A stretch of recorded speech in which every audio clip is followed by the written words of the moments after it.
Saludos. Si escalofriante es la historia de los sargentos conjurados, ¿qué no decir también de unos civiles que entraron en la célula del sargento Víctor San Pablo Urbáez? De eso hablaremos en esta cuarta entrega de la Conjura de los Sargentos, una gesta, un holocausto.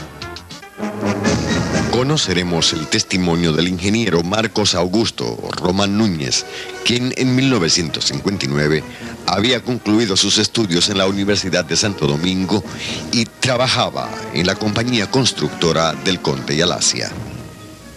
Era del grupo de jóvenes a quienes les resultaba insoportable la tiranía y con sus íntimos comentaba la situación del país y se mantenía al acecho para entrar en acción contra el régimen de Trujillo.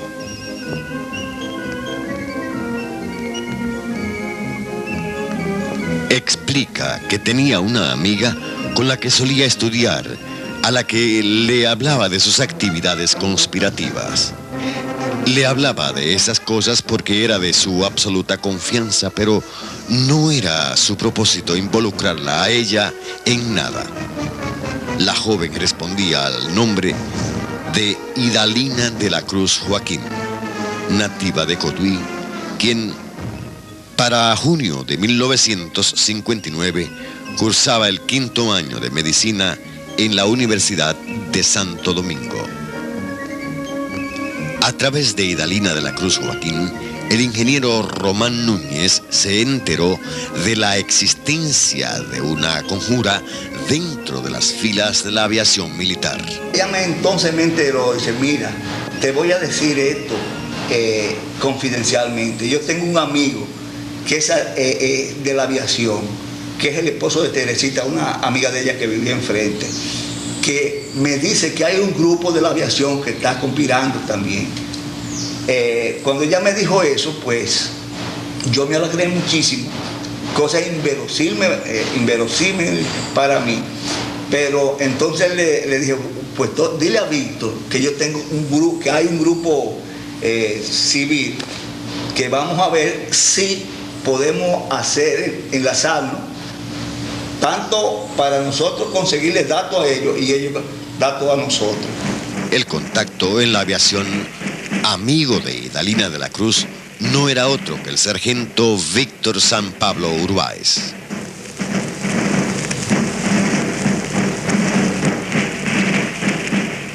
Sargento Víctor San Pablo Urbáez, nativo de El Cachón, Barahona. Junto a su hermano Jesús, viajó a Panamá y a su regreso, ambos trabajaban en mantenimiento de mecánica de la aviación militar. Víctor no había cumplido 22 años cuando se delató la conjura de los sargentos. Estaba casado con Teresita García, con la que procreó una niña. Su hermano Jesús no había cumplido 20 años cuando lo asesinaron. A ambos hermanos se le atribuye haber sido quienes trataron de introducir sustancias extrañas en los aviones para cuando fueran a bombardear los expedicionarios del 59 explotaran en el aire. El caso es que Idalina de la Cruz Joaquín se ocupó de comunicarle al sargento Víctor San Pablo Urbáez que había un grupo de civiles dispuestos a ayudar a los de la aviación militar a derrocar la tiranía de Trujillo. Entonces, después yo supe que el que delató el grupo era muy amigo de Víctor San Pablo y que le habían dicho a él, mira, no tenga confianza, no recuerdo ahora el nombre del delator, el que delató el grupo. No tenga mucha confianza con ese, no recuerdo ahora, ese compañero.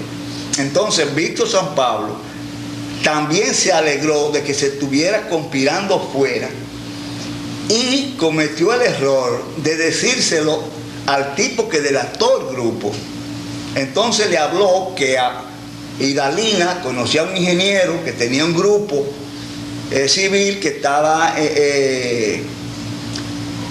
tratando de conectarse con el grupo militar para consolidar la conspiración.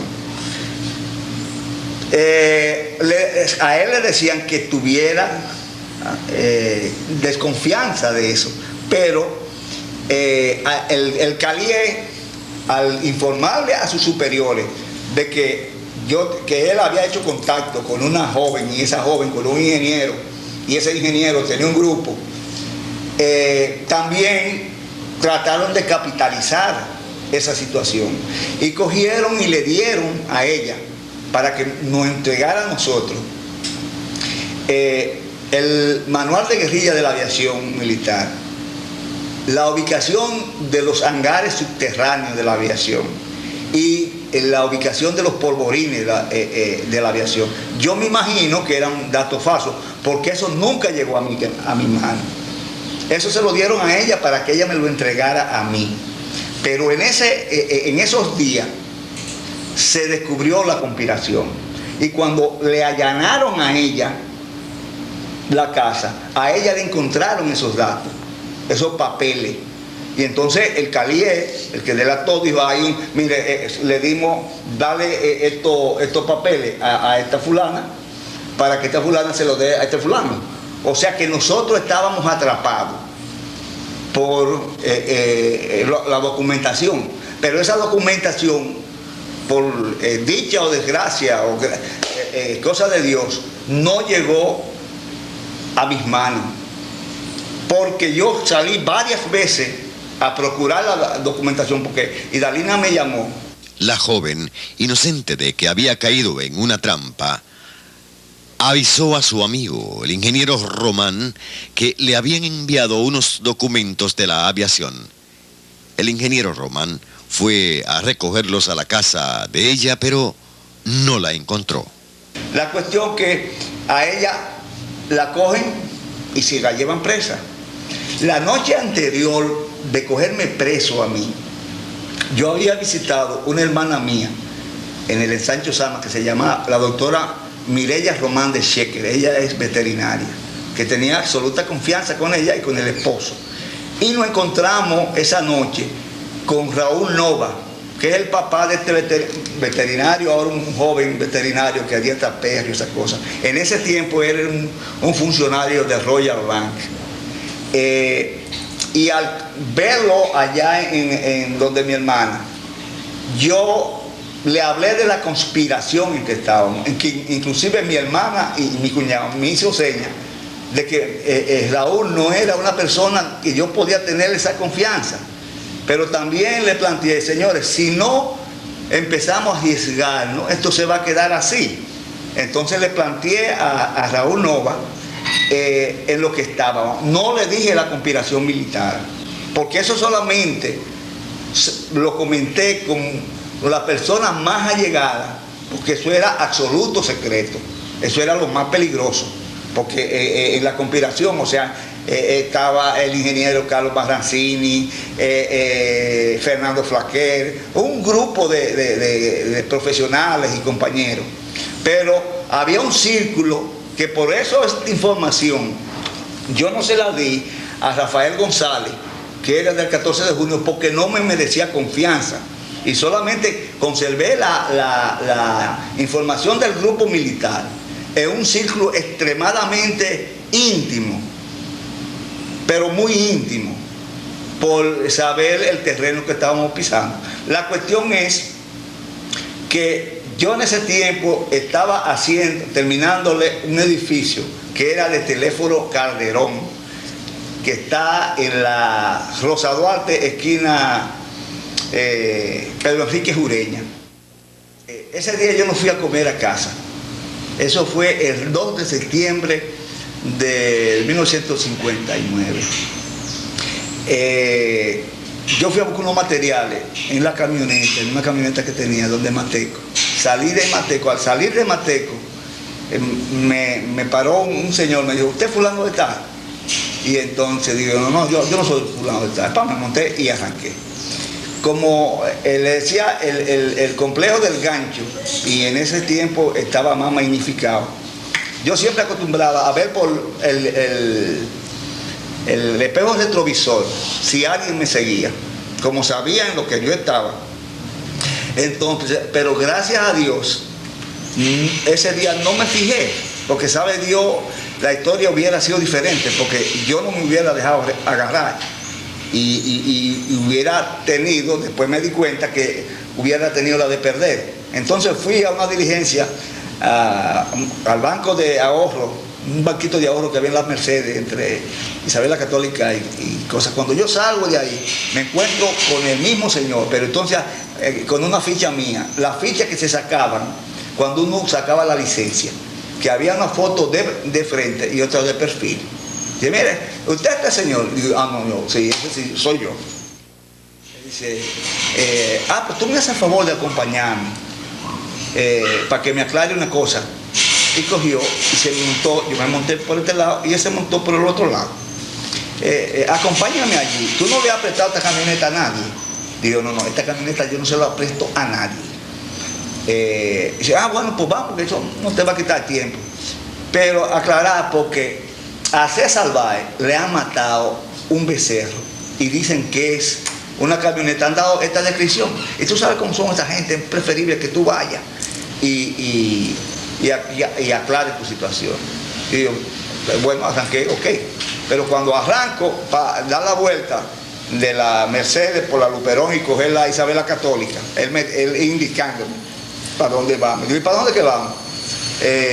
Dice, para la aviación, para donde César Báez. Y yo, ven acá, ¿y quién eres tú? Dice, yo soy, me saco una identificación del Servicio de Inteligencia Militar. Y yo para allá, pero seguido empecé a elucubrar, digo yo, César Báez, una camioneta que le mató un becerro. ¿Y qué tiene que ver la aviación militar con que le maten un becerro? E inteligencia militar con que le maten un becerro a César Báez. Y ahí me puse a carburar y echar cosas para atrás.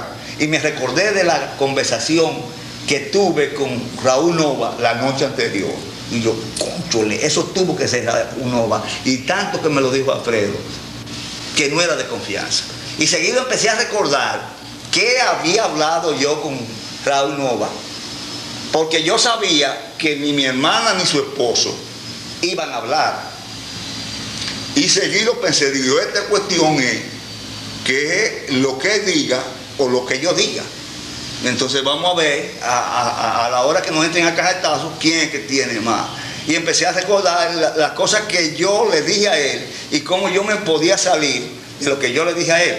En ese tiempo los exámenes de la universidad eran orales y había mucho para uno pasar una materia de cómo usted se examinaba, qué le preguntaba el profesor y qué usted le contestaba. O sea, a mí siempre me ha gustado mucho la película esa de investigación y empecé a sacar todos esos documentos mentales para cuando yo llegara a enfrentarme con este señor, porque cuando seguido me di cuenta que no podía ser por una vaca que le dieran. Y entonces lo único que recordé de todas las conspiraciones fue la conversación con Raúl Nova.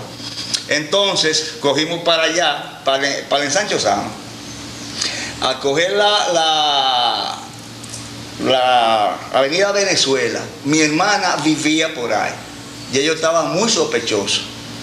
Entonces doblé para tratar de pasar por donde mi hermana. Cuando yo hago así y doblo, dije, ¿para dónde te vas? Digo, no, para pasar por allí por donde mi hermana. Pues usted está loco. Usted no sabe que cuando el servicio militar busca una persona no tiene, no puede hablar con nadie. Y ahí mismo me quitó el switch de la camioneta. Seguido yo no me estaba dando cuenta que venía atrás de mí un carrito de seguridad. Se desmontaron seguido. Un hombre me retiró del guía, me metieron en el medio y siguió manejando la camioneta. Bueno, ahí sí me puse la cosa seria seguido. Digo, bueno, parece que la cuestión es de verdad. Nota al margen. La entrada de Idalina de la Cruz Joaquín y el ingeniero Marcos Román Núñez en la conjura de los sargentos dio origen a la delación del movimiento. El sargento Víctor San Pablo Urbáez ignoraba por completo que el asimilado Vázquez podía ser delator. Lo tenía por amigo suyo y le reveló sus contactos civiles. La delación efectuada una mañana de finales de agosto de 1959 inició un holocausto que todavía hoy, 33 años después, es imposible precisar con exactitud cuántas vidas costó, además de la baja a un sinnúmero de alistados y clases de la aviación y otros cuerpos armados. Lo que usted debe recordar en Nota al Margen.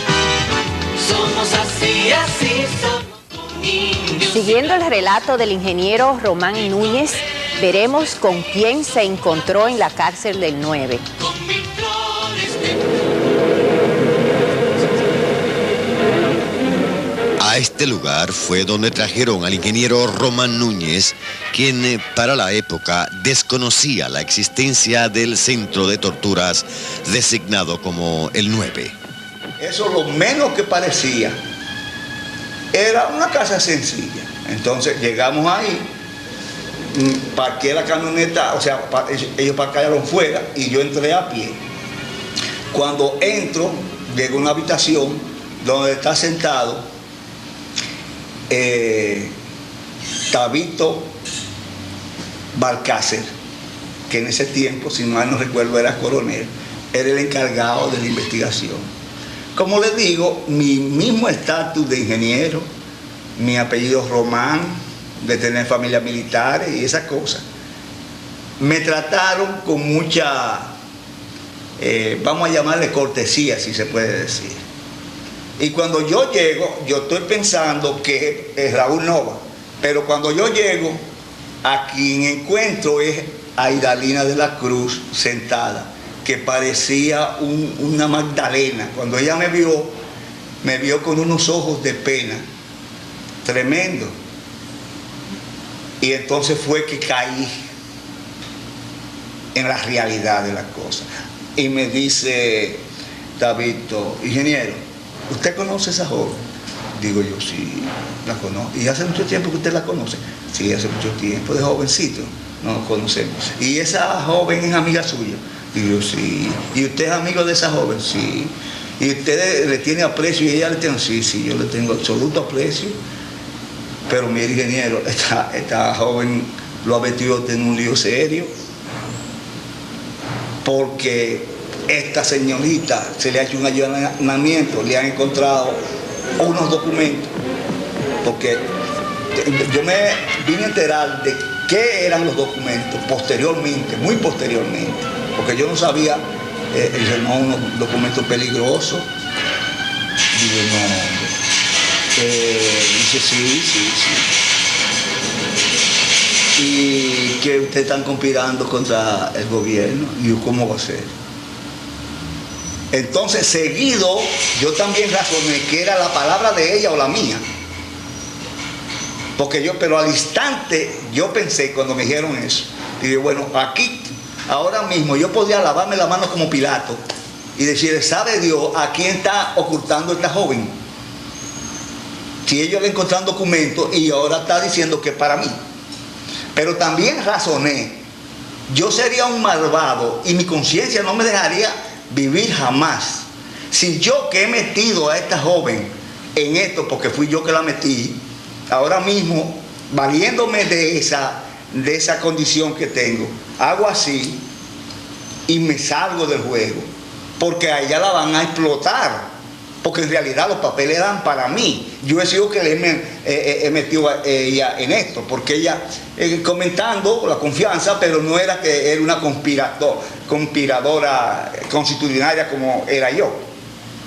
Y entonces digo yo, bueno, ahí mismo razoné, digo, bueno, sí, nosotros hablamos, comentamos, usted sabe que ahora mismo hay muchos comentarios y esas cosas, Pero yo lo tomaba como un comentario más, ingeniero. Ajá, como un comentario más. Ajá. Entonces usted cree que lo que esta joven ha dicho usted es un comentario más. Pues mire, ingeniero, ustedes van a decir la verdad, porque nosotros tenemos los medios de sacarle la verdad. Así que ustedes van a saber a decir la verdad. Usted dice que usted le dijo esto, de que no creyó que ella lo iba a tomar en serio, pero hay un hecho real, que le encontramos estos papeles, y estos papeles ella dijo que eran para usted. Vuelvo y les repito que después que me entero que el Calié fue que dio la información, o sea que no había reculadera, porque el Calié le entregó eso para mí. Y efectivamente eran así.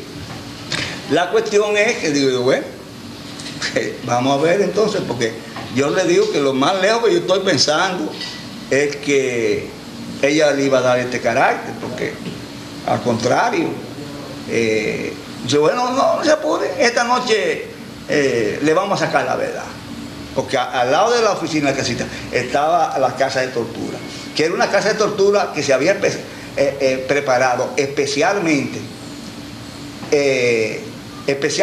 para tratar los casos militares.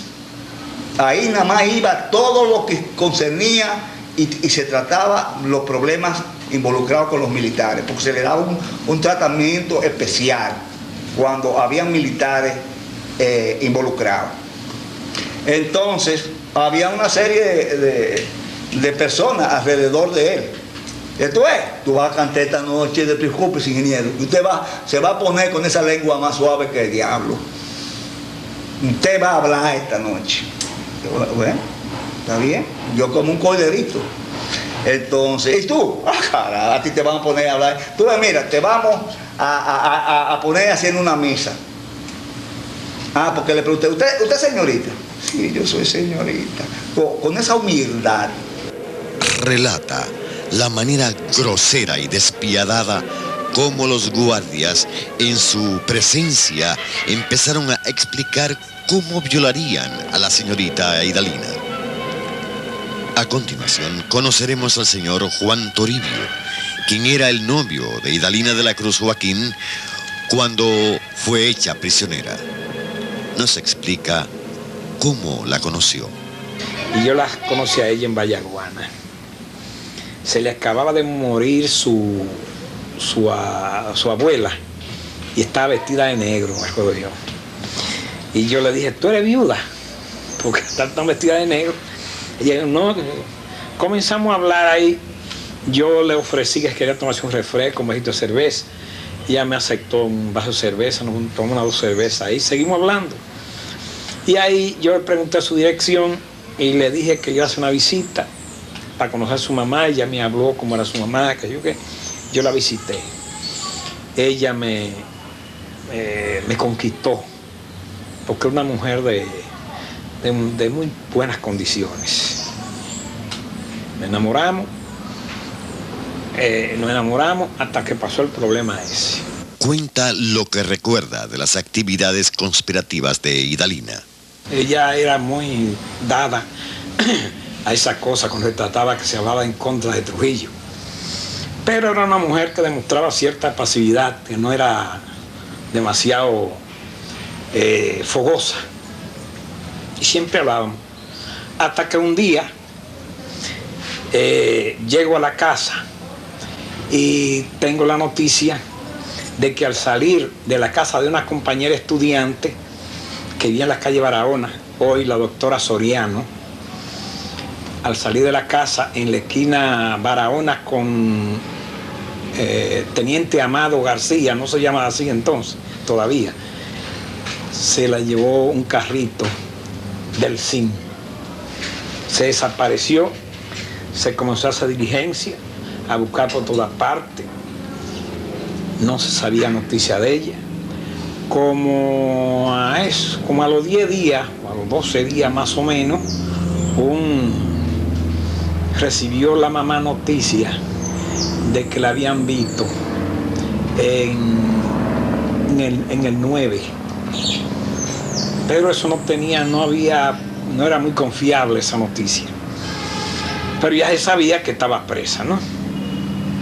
Seguimos indagando, que a mí me aconsejaban muchos amigos que abandonara, porque era muy peligroso, que realmente era peligroso en esa época.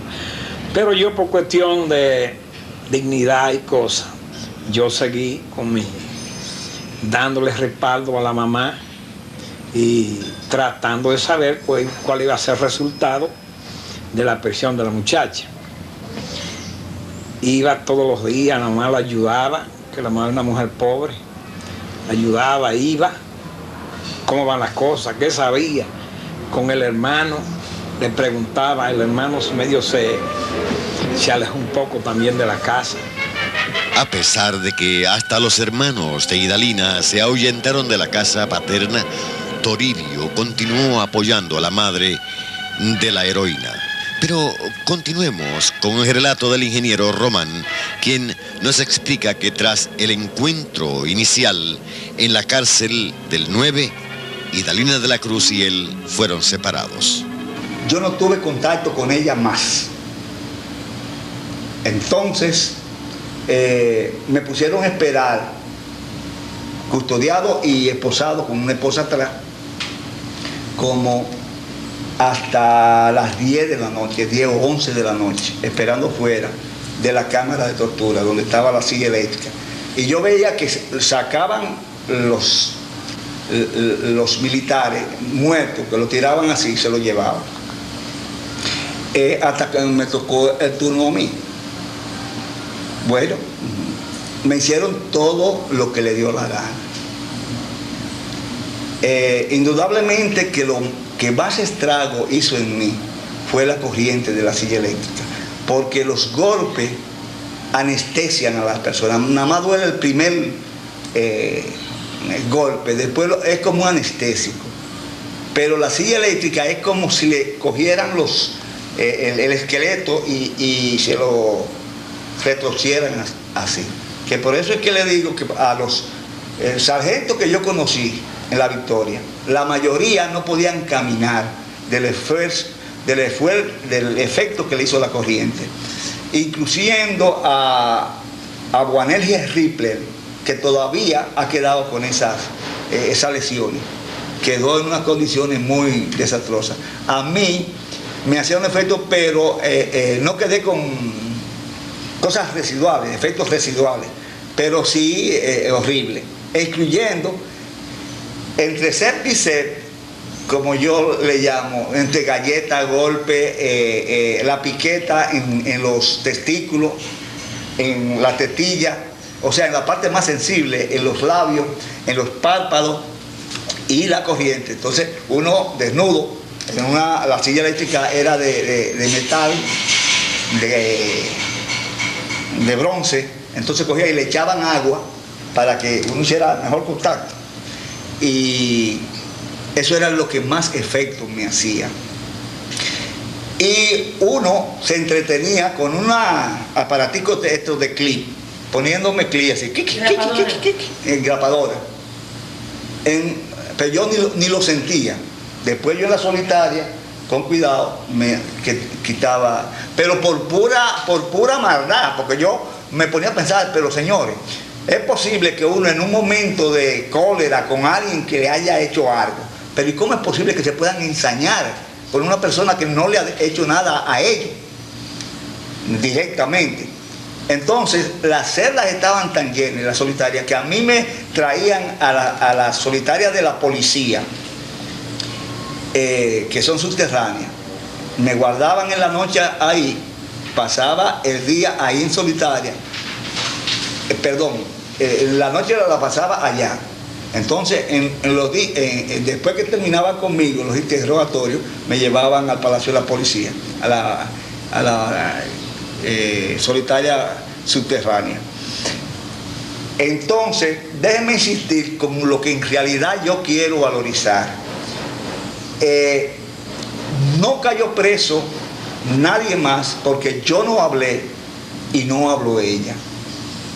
Yo con ella no jamás le traté ese tema, pero me imagino lo que pasó cuando esto que yo le expliqué fue la entrada, entonces ella cargada de esa prueba, ella en conocimiento de que yo tenía 2 grupos, de que había un grupo del 14 de junio, de que yo tenía una serie de compañeros, pero ellas no le pudieron sacar nada, porque si le hubieran sacado algo, que por eso es que yo la valorizo, otras personas hubieran caído presas. No cayeron presos por el lado de nosotros, ni por mí ni por ella cayeron presos.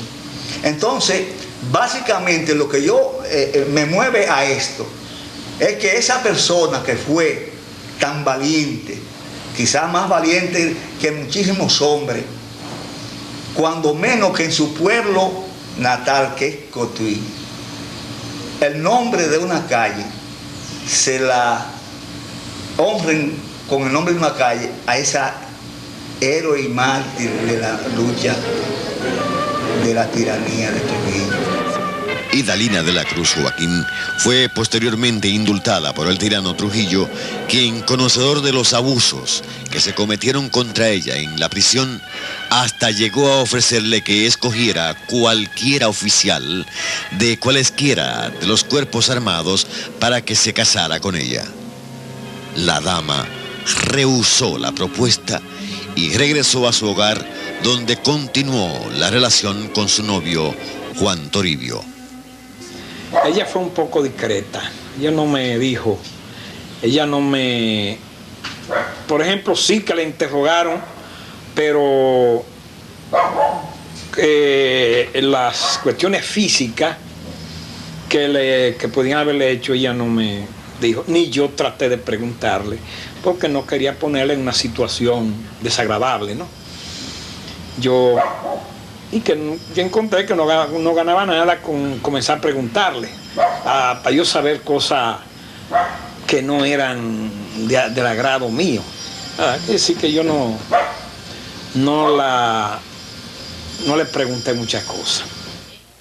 Espiritualmente no siguió siendo la misma por un tiempo medio largo. Se notaba que sus nervios se aceleraron un poco, estaban un poco acelerados. Y yo le concedía razón, porque al haber pasado por una experiencia como esa, lo más lógico es que se quede en un estado un poco nervioso.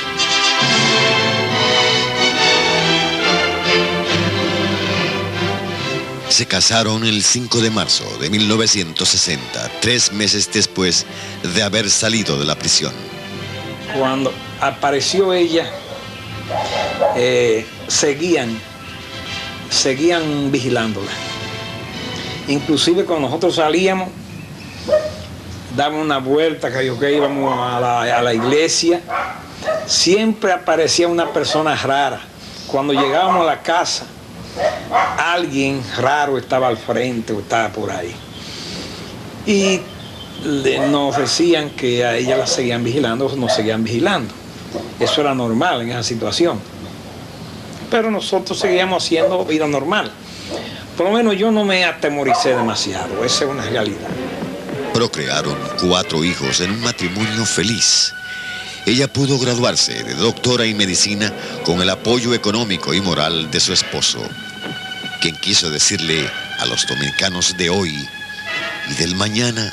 Y yo me sentí completamente honrado con haber sido su esposo.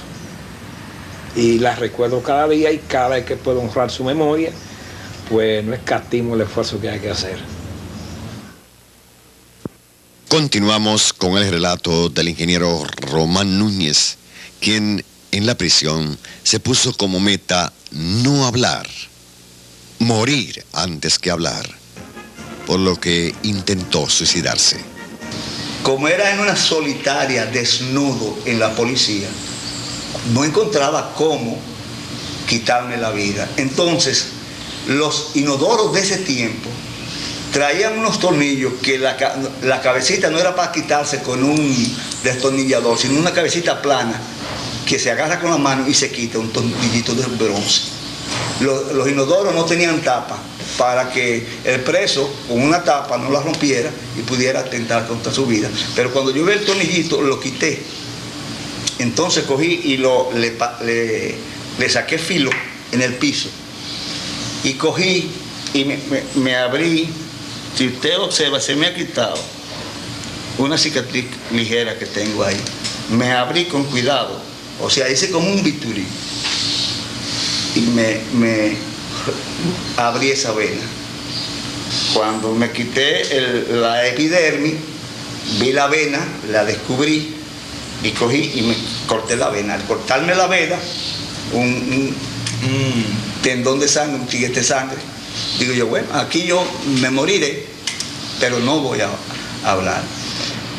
No sé qué tiempo, perdí el conocimiento, no sé qué tiempo pasó Después recobré el conocimiento y ya se me había formado un coágulo ahí. Yo estaba todo herido, todo lacerado el cuerpo, porque amén de la corriente, tenían unos chuchos para dar, que eran de alambre trenzado, entonces con las puntas peladas y abiertas, así, que cada vez que le daban a uno por el cuerpo, le laceraban el cuerpo. Entonces, al verme yo ese coágulo de sangre, me lo quité, pero estaba en conocimiento. Me lo quité, pero ya el utensilio que yo había creado para cortarme, lo había tirado por el desagüe de piso, porque en la solitaria había un inodoro y una ducha. Y lo había tirado por el desagüe de piso. Entonces digo yo, ¿y qué hago ahora? Porque me sentía vivo. Entonces me recordé, yo tengo un puente removible que tiene unos ganchos. Entonces me quité el puente removible, cogí los ganchos, me lo metí así y me rasgué otra vez la vena y volvió sangre en cantidad. Y digo, bueno, yo creo que con esto pongo fin a esta tortura. Y efectivamente perdí el conocimiento hasta al otro día que por la mañana temprano, cuando vi la claridad, que abrí los ojos y vi que no me había muerto, parece como que Dios me iluminaría. Yo no sé si decirte que una revelación o qué, pero sí sentí algo como si mi mamá me dijera, mi hijo, ya en las condiciones que tú estás, tú no vas a poder, aunque quisieras hablar, no vas a poder hablar. Así que no insista en volver a hacer lo mismo. Entonces cogí con mucho esfuerzo, levanté la mano, abrí la ducha y lavé la sangre que estaba todo el piso lleno. Y me quedé ahí como un muerto hasta que me vinieron a buscar en la noche. Cuando me vinieron a buscar en la noche, que trataron, venga, póngase la ropa, yo ni pude levantar, y decía, no, pues tío, está muerto. Pero de todas maneras me cagaron, me pusieron la ropa y me llevaron, pero cagado, así arrastrando. Cuando me llevaron para otra vez para 9, cuando yo llegué, vieron las condiciones que estaban. Dice, bueno, este hombre parece que no sabe nada. Y lo que vamos a matar. Así que llévenselo para la 40. Entonces me llevaron otra vez para la solitaria la policía. Cuando llegaron le dijeron al carcelero, mira, ya no lo vamos a llevar para 9. Lo van a llevar para la 40. Y para que usted tenga una idea de cómo era aquello, el carcelero, que era un sargento de la policía mayor, que me cogió pena por ver en las condiciones que yo estaba, me dijo, ay, gracias a Dios que se lo llevan para las 40. O sea, imagínense lo que era aquello y lo que la gente tiene y lo que en realidad fue la 40. Que el carcelero de la policía me dijo, gracias a Dios que se lo llevan para las 40. Entonces de ahí me llevaron a las 40, me hicieron firmar una declaración y me llevaron a La Victoria. Pasé 2 meses entre la policía y La Victoria, 2 meses en solitaria, que mi familia no sabía de mí.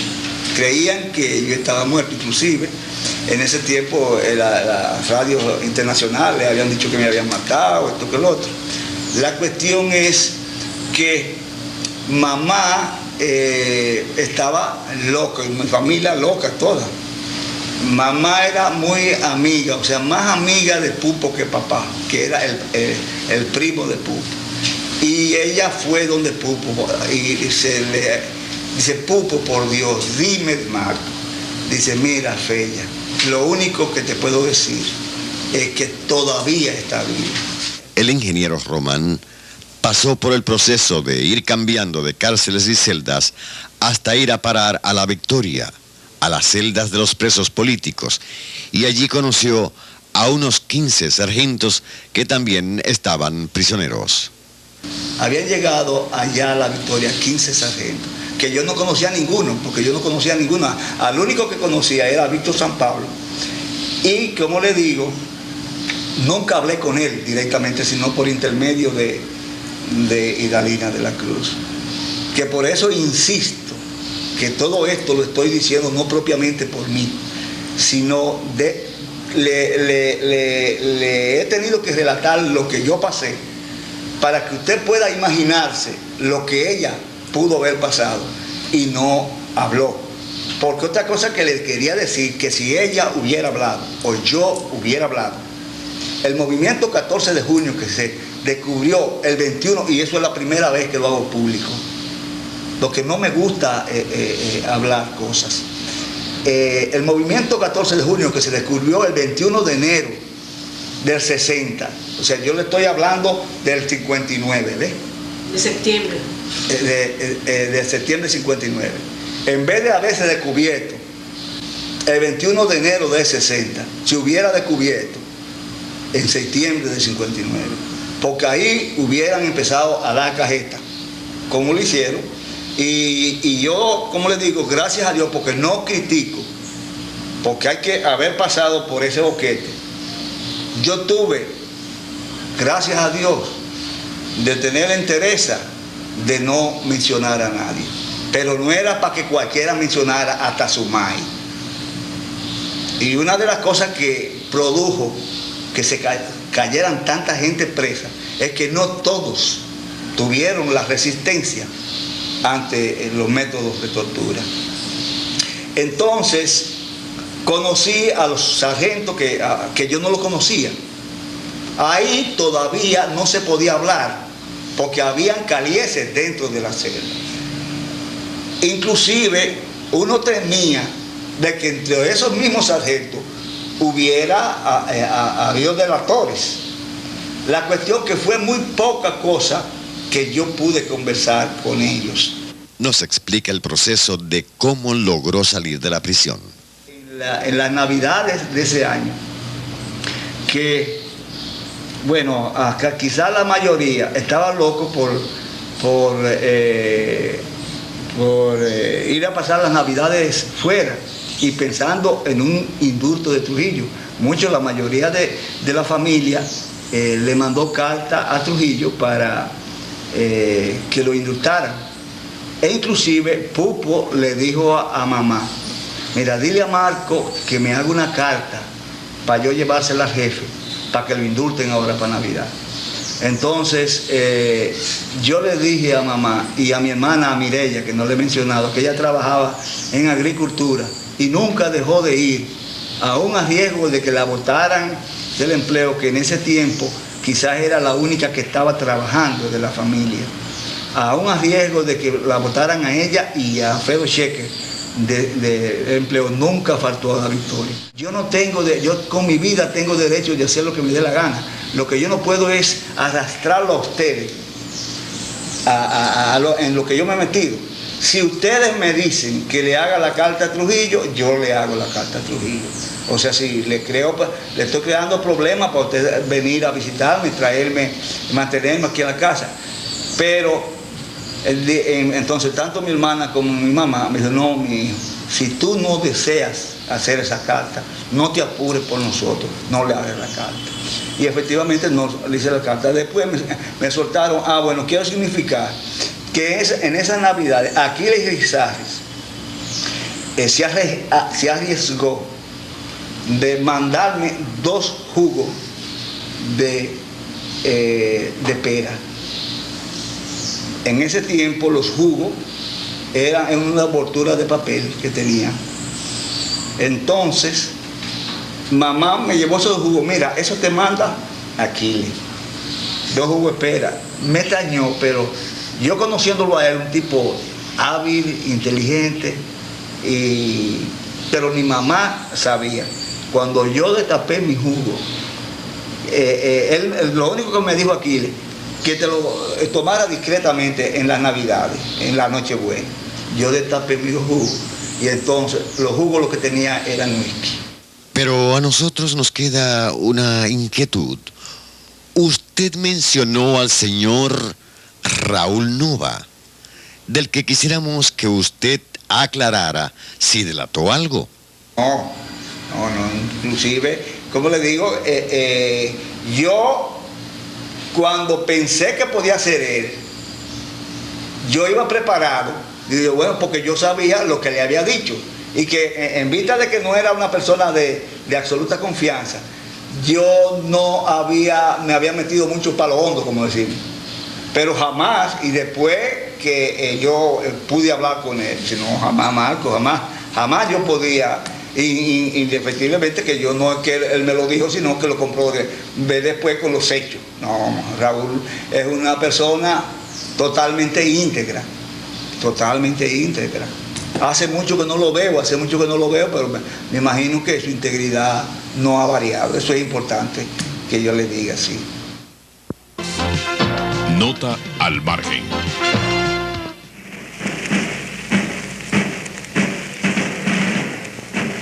La doctora Idalina de la Cruz de Toribio fue ginecóloga obstetra y mientras Trujillo estuvo vivo, se le dificultó hacer la pasantía y obtener el exequatur para ejercicio de su profesión. Luego de muerto el tirano, trabajó por muchos años en la maternidad Nuestra Señora de la Altagracia y en la del Seguro Social. Falleció el 18 de julio de 1983 a causa de un edema pulmonar. A raíz de su muerte, contando con 51 años de edad, recibió homenajes por su calidad profesional y de persona, pero jamás se le ha reconocido su lucha patriótica contra el régimen de Trujillo.